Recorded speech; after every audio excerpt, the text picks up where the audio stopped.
"I hope he never walks again," Leah whispered. I wasn't meant to hear that, but I did. The dialysis machine was still humming beside me when she said it. I lay there, barely conscious, body full of tubes, my blood flowing through wires to stay alive.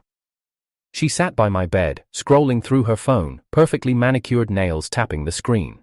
Then Martin walked in, shut the door, and leaned over to kiss her. Right there. In the hospital room where I fought every day just to breathe. That memory never left me, not for a second. So when I stepped through the courtroom doors, walking on legs the doctors said might never carry me again, I wasn't just here for a divorce, I was here for justice.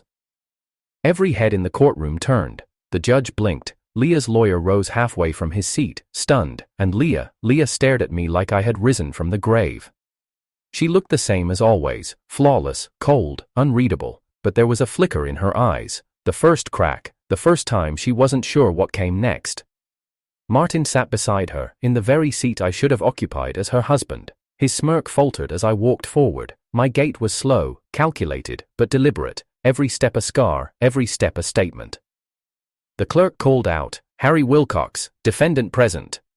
"I'm here," I said quietly, voice steady. "No more delays."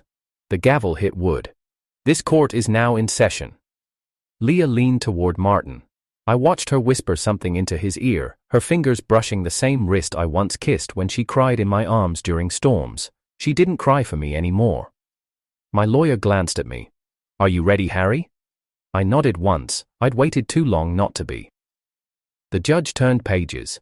This case involves a petition for divorce filed by the plaintiff, Leah Wilcox, citing emotional abandonment, failure to contribute financially, and negligence during medical recovery. Defendant Harry Wilcox has counterfiled for spousal misconduct, concealment of adultery, financial fraud, and mental cruelty. The air in the courtroom felt like glass, one scream and it would all shatter. I kept my eyes on Leah. She didn't flinch. The judge continued. Before proceeding, the defendant has submitted a motion for memory extraction playback as court-verified evidence. This will be treated as factual testimony unless proven falsified. Objections? Leah's attorney stood. "Objection, Your Honor. The emotional toll this method imposes is excessive. My client..." "She's not the one being wired up," I interrupted calmly. "I am." The judge nodded. Motion granted. Two technicians approached. One held a neural interface headset, the same kind used in federal trials for high-stakes memory verification. I pulled my collar aside. The cold metal touched my skin. A light buzz traveled down my spine. "This will extract verified memories related to the dates and events of the trial," the technician explained. "It will hurt." I already knew that, but pain was something I'd lived with for 1,000 days. Machines breathing for me, needles in both arms. Watching the woman I loved dance at parties while I withered in a hospital bed. The courtroom dimmed. A giant screen flickered on. The judge raised a hand. "Proceed?" The first memory began. A soft beep echoed. Leah's voice filled the room, unfiltered, time-stamped, verified. "He won't even know if I stop visiting. He's barely conscious." "Then stop," Martin replied. "You've done enough pretending." Another voice, mine, weak and slurred. "Leah." The screen showed me on the bed, lips cracked, face hollow. Leah turned away, annoyed. "Still not dead," Martin muttered. Gasps echoed across the courtroom. A woman in the jury box put a hand to her mouth. The playback continued. Leah adjusting the camera angle for her live stream. Martin handed her a glass of champagne. "To your freedom." "To the insurance," she laughed softly. I turned my face toward the screen, letting the courtroom witness it all. Not a single word from me was false. Every betrayal, every whispered lie, every moment of cruelty, I had nothing to hide. The footage ended with Leah turning off the hospital room light, leaving me in darkness, machines beeping, her silhouette walking away with Martin. The lights in the courtroom came back on. Silence. Even the judge was frozen. I took off the headset and spoke, voice hoarse but clear. "I waited 1,000 days on dialysis for her. I gave her everything, my will, my name, my future. I lay dying while she danced with my brother. This trial isn't just about a failed marriage, it's about a woman who loved my money more than my life, and a man who called me brother while stealing both." Martin looked away. Leah said nothing. The judge tapped his gavel again, voice firm. We will now proceed to opening statements. But I'd already said everything I needed, before the courtroom, before the betrayal, before the machine became my second set of kidneys. I was just Harry Wilcox, and I was in love. I met Leah at a college fundraiser. She was wearing a yellow sundress, laughing with her friends while balancing 3 champagne glasses without spilling a drop. I remember thinking no one should look that put together while surrounded by chaos. She had this glow, like the world bent around her, instead of the other way around. I didn't belong at that party. I was only there because my roommate dragged me, but when Leah turned and smiled at me like I was the only one in the room, I forgot how to breathe. Harry, right? She asked. I was stunned. She remembered my name. I'd only introduced myself in passing during a campus debate round. Yeah, I muttered, awkward and stunned. That's me. She laughed. You looked so serious earlier, like you were analyzing everyone's soul. I was just wondering why they serve caviar to students in debt, I said, and she laughed again, loud, honest, amused. That was it. That was how Leah entered my bloodstream, like a spark I didn't know would one day burn me from the inside. We started dating a month later. Leah was magnetic. She had ambition but wrapped it in softness. She talked about opening a women's lifestyle brand, building it from scratch. She had dreams with spreadsheets. She kissed me like I was her anchor and told me I made her feel real. I, on the other hand, was the son of a mechanic. My world smelled like engine oil and steel. My hands were always rough, and my dreams were simpler: survive, graduate, and someday open a music studio where I could teach kids to play piano and guitar for free. But Leah never made me feel small for any of it, not at first. She met my mother twice before she passed. My dad died in a factory explosion when I was 11, and Mom raised me working 2 jobs, always putting food on the table, even when the table was a cardboard box. When Mom got sick, Leah brought soup, folded laundry, even sang to her when the chemo got bad. My mother once told me, "She's got big dreams, Harry. Be the kind of man she doesn't have to shrink for." I tried. After graduation, Leah got a job at a design firm, and I took a teaching assistant role. We moved into a 1-bedroom apartment where I painted the walls myself. I composed music late at night and played it softly while she did mock brand pitches. We built dreams beside each other. Then came the kidney diagnosis. Stage 4. Both failed. My blood pressure, my weight, my energy, they all collapsed in one cruel month. Leah cried when the doctor explained dialysis. She clutched my hand like the ground had been yanked from beneath her. "We'll get through this," she whispered. "I'll be your home." And for a while, she was. At first, Leah went to every appointment. She kept a notebook with all my lab results, argued with the nurses when they pricked the same vein twice. She even changed my bandages. But sickness isn't romantic. It doesn't glow in candlelight or fit into carefully curated Instagram stories. It smells antiseptic and looks like lost muscle mass. And slowly, Leah began to drift. It started with shorter visits. Then came missed appointments. Then the excuses. Work ran late. Traffic was crazy. You wouldn't want me to get sick too, right? I understood. Dialysis was depressing. I didn't want her to be around it forever. But what I didn't expect, what blindsided me, was how quickly her sadness turned into something else. One day, during a session, I asked her if she could heat up the soup she brought. She stared at me, annoyed, and said, "Harry, you can do it yourself. You're not helpless." I laughed weakly. "I'm literally hooked to a machine." She rolled her eyes. "I just meant, you've been lying there for weeks. It's exhausting to watch." That was the first fracture. I ignored it. Then one night, she came home late, perfume different, smile too bright. I didn't say anything. I wanted to believe her when she said she'd been out with a friend, but it happened. Ed again, and again. Until one night, Sarah called. Sarah had been Leah's best friend since college. We weren't close, but she always treated me kindly. She was the one who gave us our housewarming candle. She was also the one who finally broke the illusion. "Harry," she said over the phone, voice shaking, "I don't know how to say this, but I saw Leah and Martin together, at the bar on 6th. They weren't just talking. I'm sorry." I felt something crack inside my chest, not a heart shatter, no, something quieter, more final.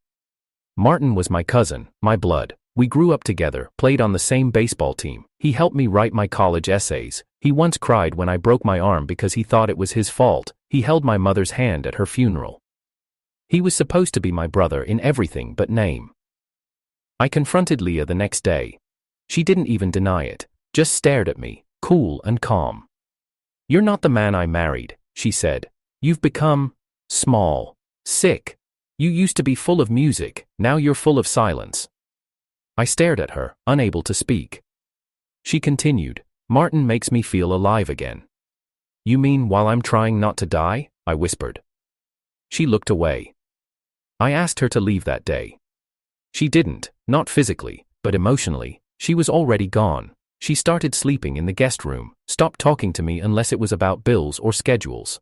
The house felt like a mausoleum, cold, quiet, full of memories that now hurt to remember. I started dialysis full-time. 3 times a week. 4 hours per session. My body grew weaker, and my mind started slipping into darker places. There were days I wanted to stop showing up. Days I stared at my reflection and didn't recognize the man I saw.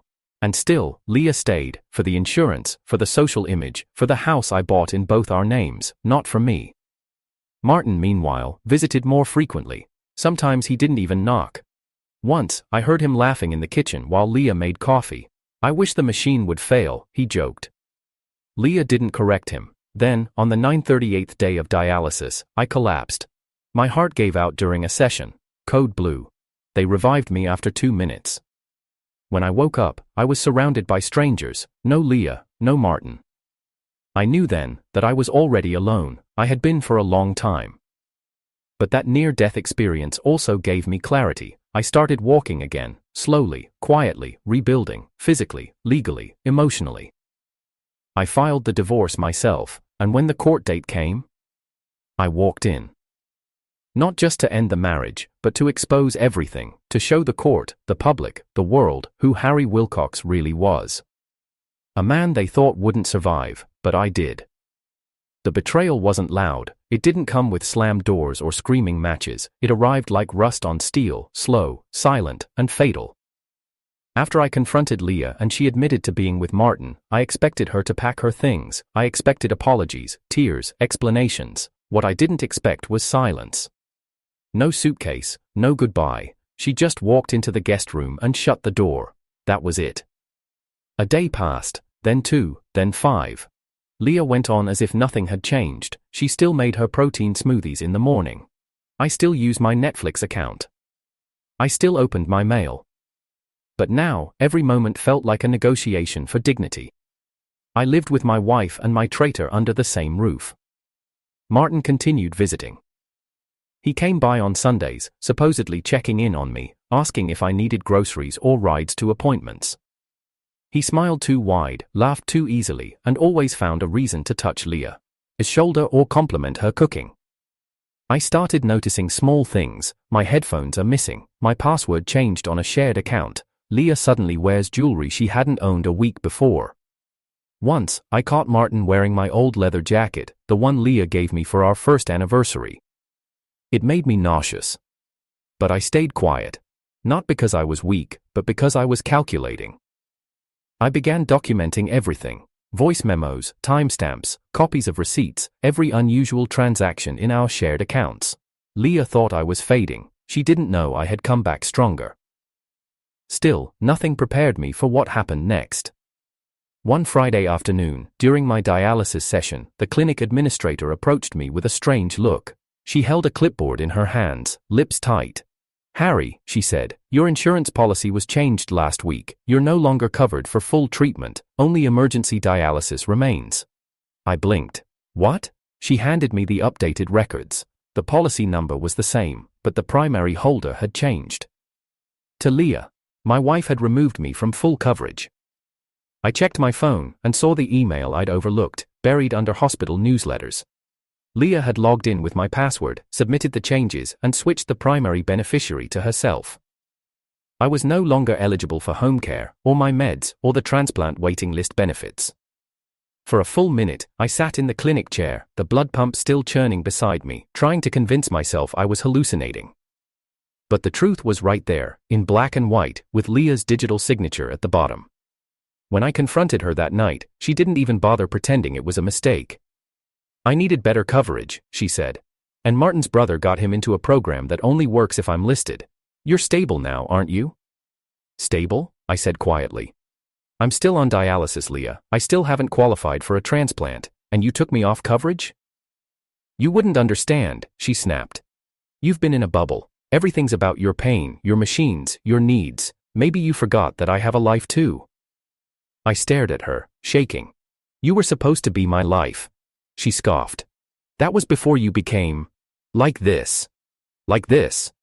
The words hit harder than any diagnosis, as if being sick made me less of a man, as if being dependent made me disposable. I wanted to scream, but I didn't. I simply walked to my room and closed the door. That night, Sarah called again. Her voice was tense.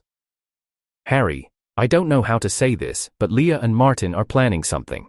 I overheard them talking outside the cafe. Martin said, once he's gone, it's all ours. His name's on the will, the stocks, the house. He won't fight." "They don't think I'll live long enough," I whispered. "No, they don't," Sarah said. "You need to protect yourself." I already had. I'd created a backup of all my medical data. I had audio CLOIs.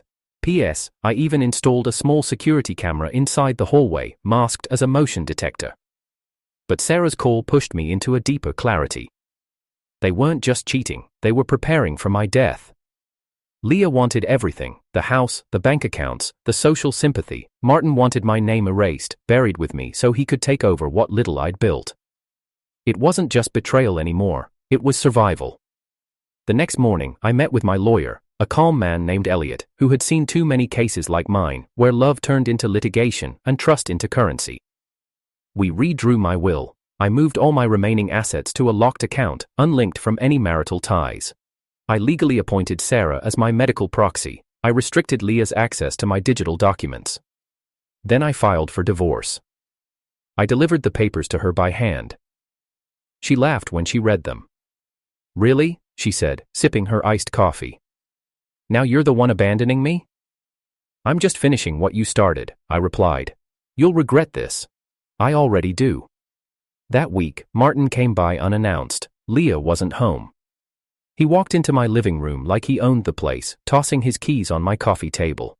I was in the kitchen, trying to warm the broth with one working hand. Martin leaned against the fridge and smirked. "So, divorce, huh? Finally figured it out." I didn't answer. "You were always the quiet one," he continued. "The humble hero. Makes you predictable." "You were always the shadow," I said calmly. "Too jealous to build something on your own, so you take what others have." He laughed. "I don't need to build anything. Leah's the brand. I'm the future. You're just a story people stop telling." I stepped forward, unafraid. "Then why are you still here? Afraid the story isn't over yet?" His face twitched. I leaned closer. "You should be." That night, Leah posted a picture of herself and Martin on her social feed, captioned, "Healing Energy." I recognized the restaurant. It was the one I once saved 6 months of rent to take her to on our anniversary, the same booth, same table, same view. She wore the necklace I gave her when I found out I'd need dialysis. It used to be a symbol. Now it was a mockery. I didn't comment, I didn't respond. Instead, I made an appointment. A week later, I stood in front of a transplant committee. My health had improved just enough to qualify again. "You're still weak," one doctor warned. "I'm still alive," I replied, and I got listed again. 10 weeks later, I got the call. A donor, a chance. I didn't tell Leah. Instead, I packed my bag. I went in, I survived. And when I walked again for the first time without a cane, without support, without wires, I didn't walk into our home. I walked into court. Because the story wasn't over. Now, I would be the one to write the ending. The hardest part wasn't the betrayal. It wasn't the nights Leah spent in the guest room while I lay awake, staring at the ceiling. It wasn't even the humiliation of seeing Martin wear my clothes, drink from my mug, and laugh in the kitchen I built. The hardest part was realizing I had become invisible in my own life. After filing for divorce, there was no dramatic fight, no apology. Leah didn't cry, she didn't even ask why. She just sighed, as if I'd finally made things more convenient for her. She began packing slowly, box by box, not out of urgency, but entitlement, like she was choosing what she wanted from a house she had already inherited. I watched her wrap our wedding photo in bubble wrap, her fingers careful not to smudge the glass. It hurt more than the fistula needle ever had. That photo had once sat above our fireplace, we lit candles under it, we'd promised forever. Now it was just another item for her collection. I sat in the hallway that night, weak, breath shallow, back against the wall, asking myself a question that haunted me every night. Was I ever loved, or was I just convenient? The doubt clawed at me like rusted hooks in my ribs. Was it all fake? Were the I love yous part of some long con? Or did she love me once, and just got tired when loving me meant lifting more than taking? It was easier to believe the former. Because the latter meant something worse, that I had been loved and lost it. That being sick made me unlovable. That night, I opened an old file on my laptop. It was a folder named Leah's Future Brand. Inside were drafts of her first business pitch. I had edited every slide, recorded every mock voiceover, even composed the background music. I had stayed up through fevers and cramping limbs to help her build it. And now, she'd built a brand off me, off my silence, off the image of a strong, supportive wife nursing her sick husband. Meanwhile, I had been shrinking. The more dialysis took from me, my weight, my energy, my freedom, the more she distanced herself. But in public, she was still posting captions like, "Love is about weathering storms." Storms she never stood in. A week after Leah moved out, I collapsed in the shower. I hadn't eaten all day, I was too dizzy to stand, too cold to think. I dragged myself out using the towel rack and lay there on the floor, naked, shivering, with no one to call. I stared at the water drops on the tiles and thought, this is what dying quietly looks like. But I didn't die. I crawled to the living room, called Sarah, and she came. She brought soup, she sat beside me, she didn't say, "I told you so," she didn't judge me, she just stayed. And it broke me. I cried, not from pain, but because someone stayed. That moment forced me to acknowledge what I hadn't allowed myself to feel. I was heartbroken, not angry, not vengeful, just broken. I missed Leah, not the woman she became, but the one I first met, the girl in the sundress who laughed too loud and believed I was more than my bank account. I missed being someone's first call, I missed being held, I missed belonging. The nights were the worst. Silence wasn't peaceful, it was loud. It echoed every what if, every I should have, every memory of her head resting on my chest while I played the guitar, while I made promises. I stopped listening to music, I stopped composing, every note felt like a lie. I couldn't sleep in our bed, it smelled like her. Instead, I slept on the couch for months, curled up like a man half his size. The couch became my dialysis chair, my recovery seat, my battlefield.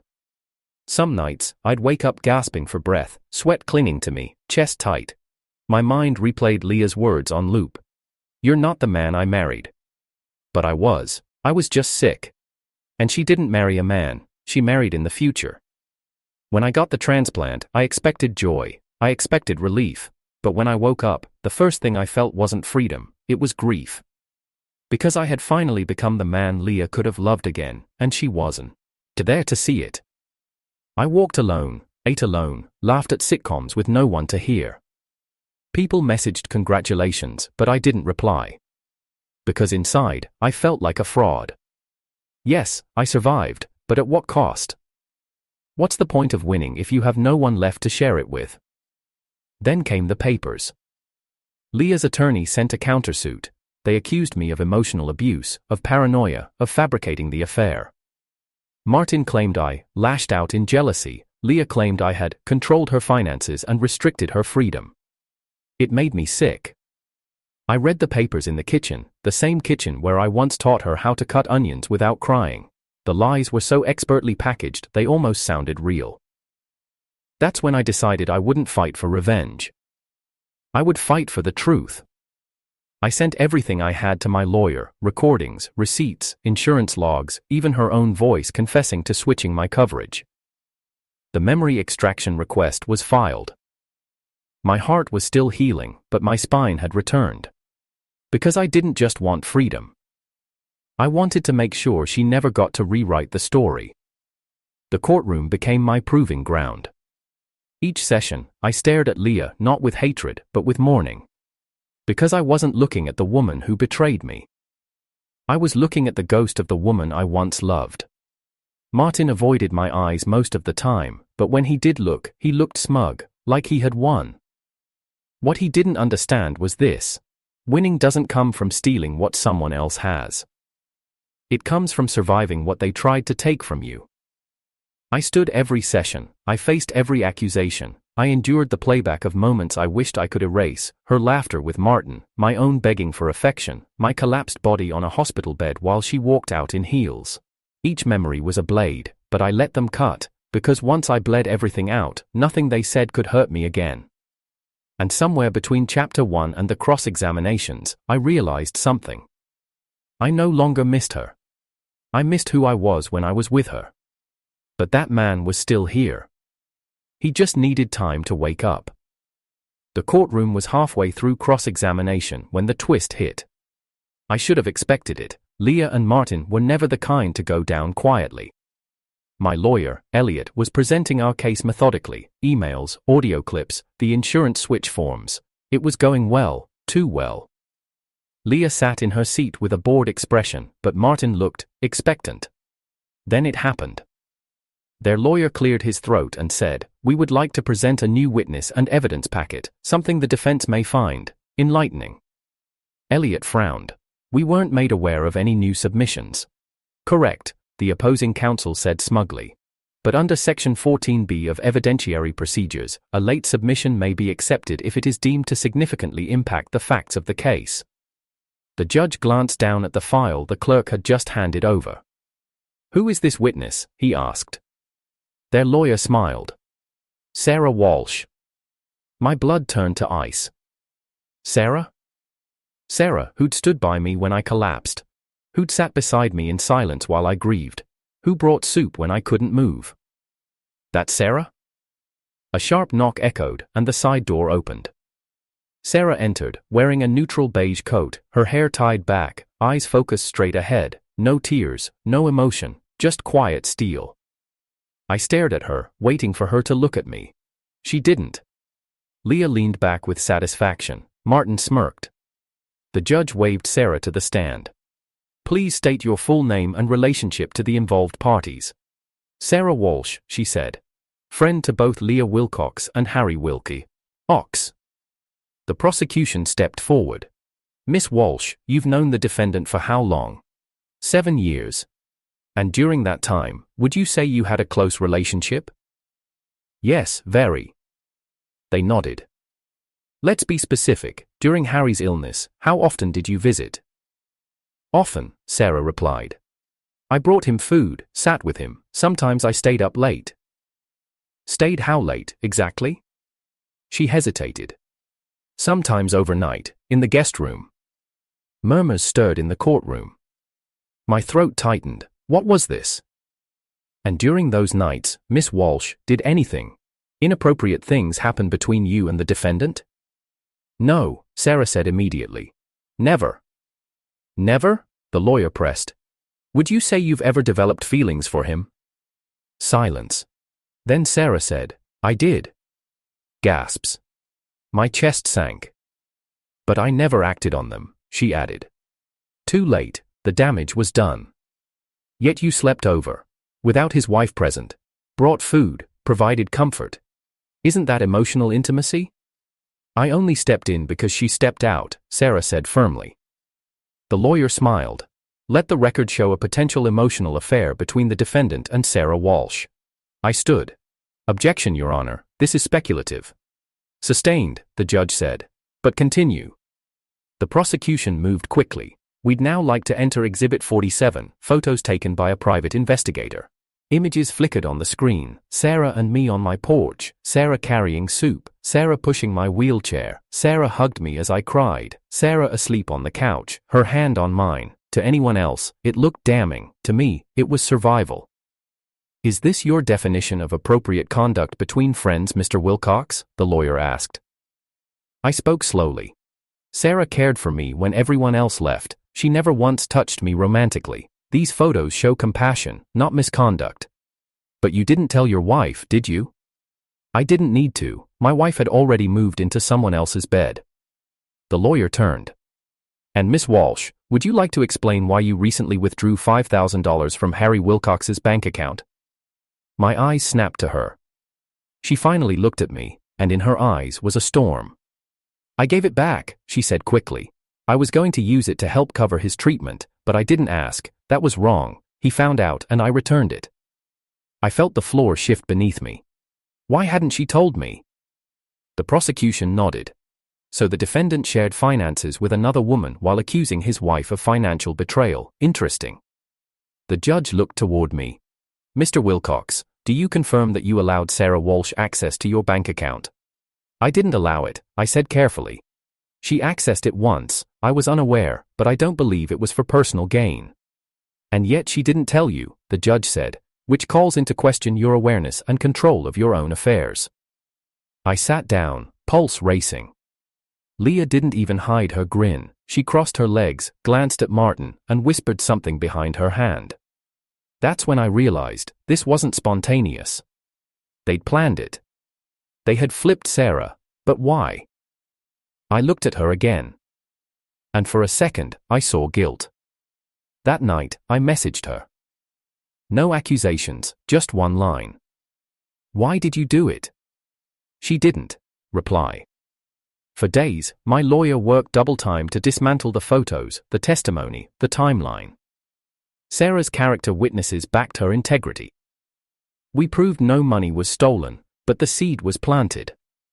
Now, I wasn't just the betrayed husband, I was the hypocrite. A man accused of an emotional affair. Even if it wasn't true, perception had shifted. That week, tabloids got hold of the photos. Sick husband finds solace in secret caregiver, read the headlines. Social media exploded. Some called me a cheat. Others called Sarah a homewrecker. Most just watched the circus. I stayed offline. Instead, I went to the hospital to request security footage from the week Leah changed my insurance. I needed something stronger, something irrefutable. And I got it. A hallway clip, Leah at the nurse's desk, logged into my medical portal. Martin stood behind her, whispering, "Make it fast." I brought that footage to court. But the court didn't care as much anymore. Because I was no longer the man completely wronged. I was a man with complications. Even Elliot looked shaken. This is damage control now, Harry. They wanted to taint the sympathy you earned, and it worked. So I did what I hadn't done in weeks. I visited Sarah. She lives in a small studio now, far from the city. When she opened the door, her eyes were swollen. "You shouldn't be here," she whispered. "Then tell me why," I said. "Why testify? Why let them twist it?" She sat on the edge of her couch.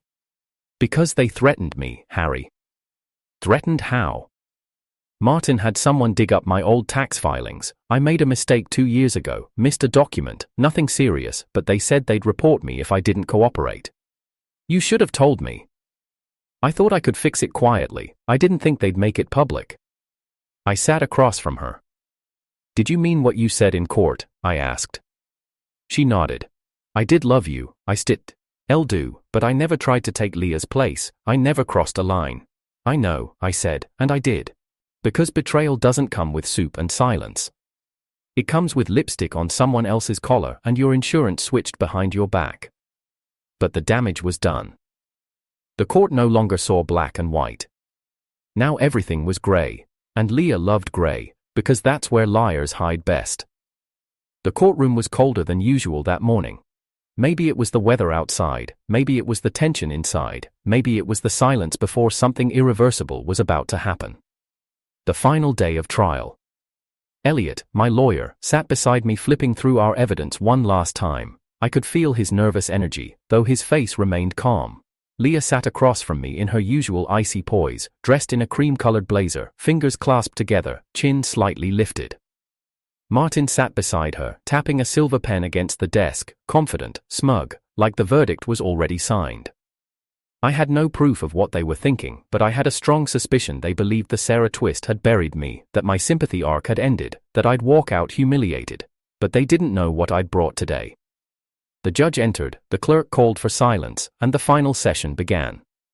Defense, the judge said, you have remaining time for rebuttal. Elliot stood. Your Honor, we'd like to call a final witness. This testimony contains certified documents and verified data.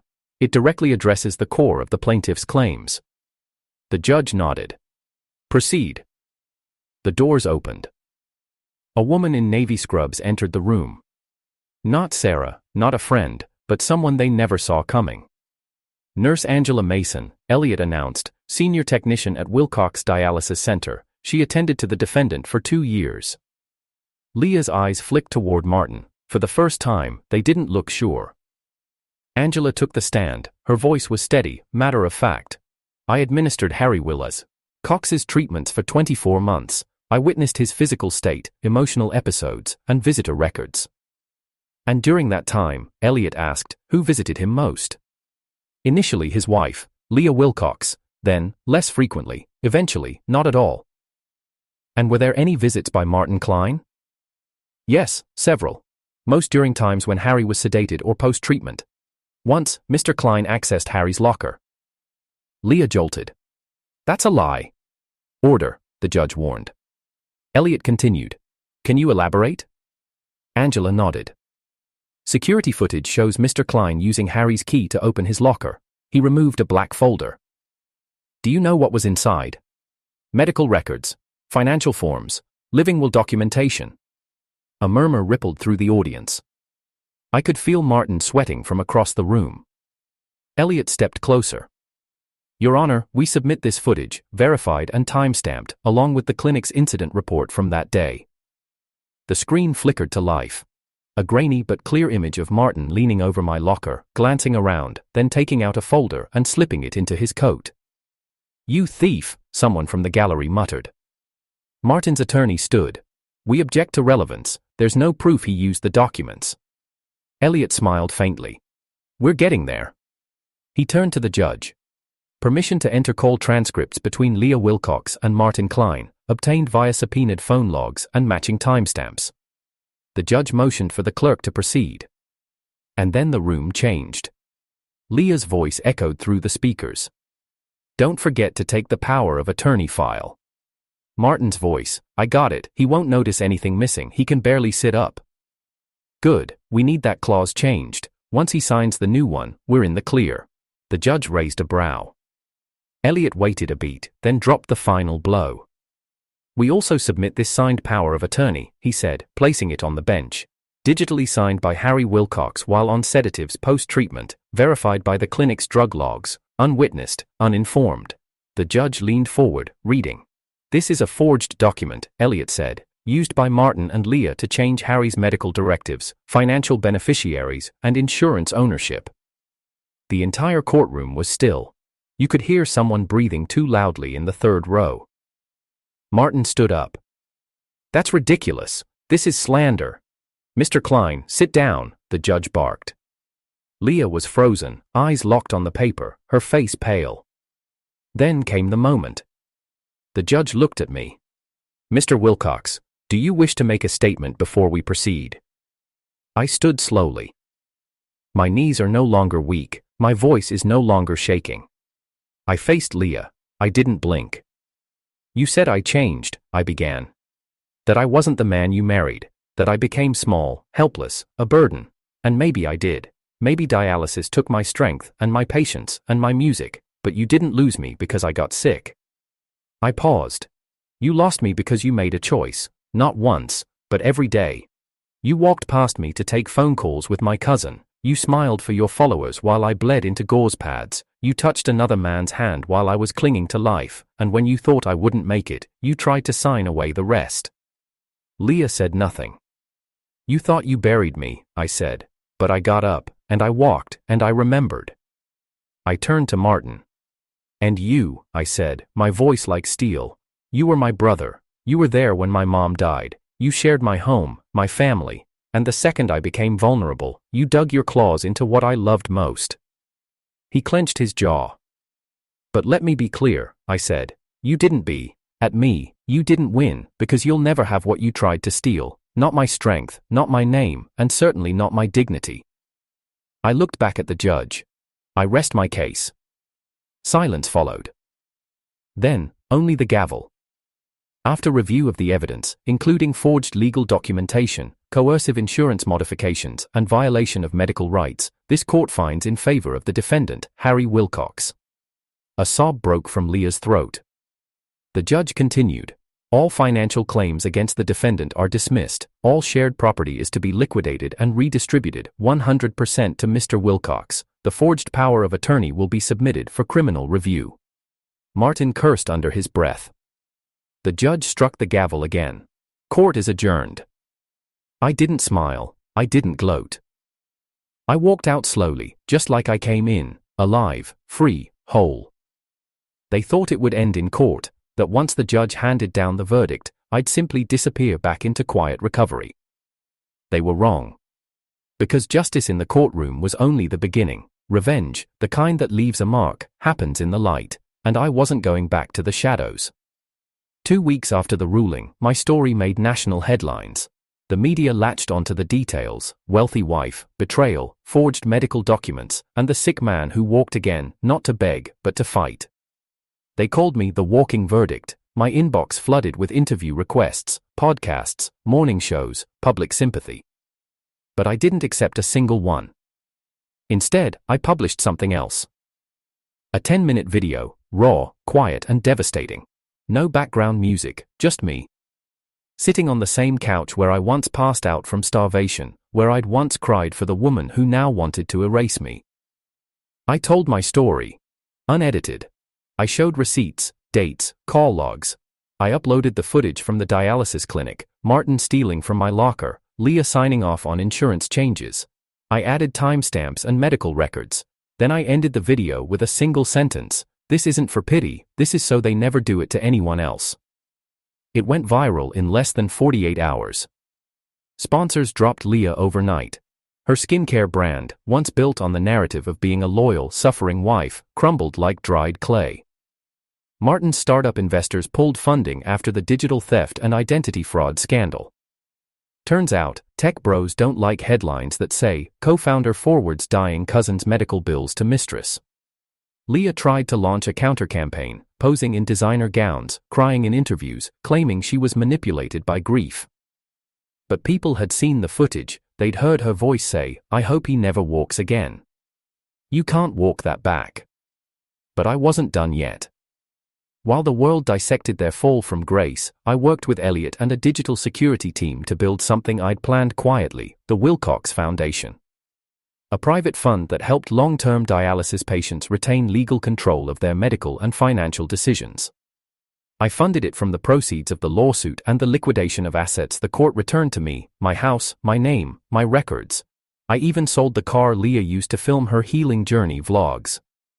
One day, I visited the dialysis center, not as a patient, but as a guest speaker. I stood where I once sat, hooked to machines, and told the others that surviving wasn't the finish line. Walking wasn't enough. You have to take back your story. That night, I received an e-mail. It was from Leah. Subject line: "Please, just one chance." I opened it. She wrote about the backlash, about losing everything, about how she never meant for it to go that far. She blamed Martin, she blamed stress, she blamed my silence. She said she was sorry. Then came the line that made me lean back in my chair and laugh. "You were always the only person who truly saw me." I didn't reply. Instead, I forwarded the email to a journalist. Let her story be told truthfully. Let her voice echo the same way mine did, publicly, without edits. A week later, Martin messaged me too, said he was struggling, that he never meant for it to end this way, that he missed how things used to be. He asked if I'd consider meeting for coffee. I did. I showed up to the cafe, watched him walk in with a limp. He'd apparently injured his ankle during a drunken fall. How poetic. He tried to smile. "Cousin." I didn't return it. "You lost that word the day you took my life and wore it like a jacket." He looked down. "I was jealous, okay?" You always had more talent, more admiration. Even when you were sick, people admired you. That's because I never had to lie to be seen. He reached for his cup. You got what you wanted, Harry. You won. No, I said coldly. I survived. You lost. There's a difference. He laughed bitterly. You think people care forever? They'll forget eventually. People always do. Maybe, I said, standing up. But I won't, and neither will the judge who just reopened the investigation into the forged POA. You'll be hearing from them soon. His face went pale. I walked out before he could reply. I didn't turn back. Days turned into weeks. I moved into a small apartment near a lake, quiet, peaceful, mine. I started composing again, wrote my first full piece since the transplant, called it Reclaimed. Sarah reached out too. She apologized again, said she had left the city and was working at a non-profit now. We met once, no pressure, no pretending, just honesty. We walked beside the lake. She asked me if I'd ever trust again. I said, I already am. Not with her, not yet, but with myself. Because this story didn't end with a courtroom win. It ended with something better, rebirth. I wasn't the man Leah left. I wasn't the man Martin envied. I wasn't the dying patient or the desperate husband. I was Harry Wilcox, survivor, fighter, composer, author of my own ending. And if Leah ever looks back at what she lost, at the house, the name, the man who waited 1,000 days for her, she'll remember one thing.